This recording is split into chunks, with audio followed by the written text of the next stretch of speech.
Shalom, brothers and sisters. Yeah. Oh, there. Revelations 2:12.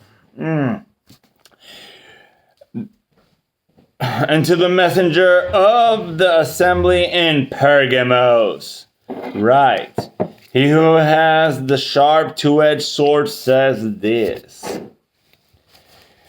I know your works and where you dwell, where the throne of Satan is, and you hold fast to my name and did not deny the belief in me, even in the days in which Antipas was my trustworthy witness, who was killed near you, where Satan dwells.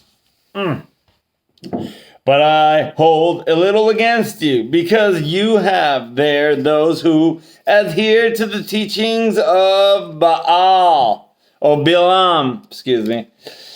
Adhere to the teachings of Balaam, who taught Balak to put a stumbling block before the children of Israel, to eat offerings to idols and to commit whoring. So you also have those who adhere to the teachings of the Nicolaitans, which I hate. Repent, or else I shall come to you speedily and fight against them with the sword of my mouth.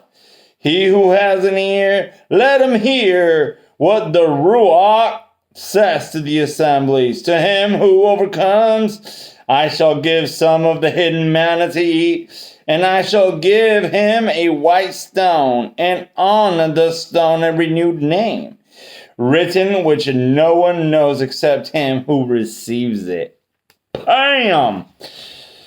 All right, so this assembly in Pergamos, has the throne of Satan close by, and it's tied in with the teachings of Balaam, who taught Balak to put a stumbling block, idols and commit whoring, and adhere to the teachings of the Nicolaitans, which Yah hates. So these things are to be removed from the assemblies of Yah. We got to get these things out so that we can overcome all things for his glory. Shalom, brothers and sisters.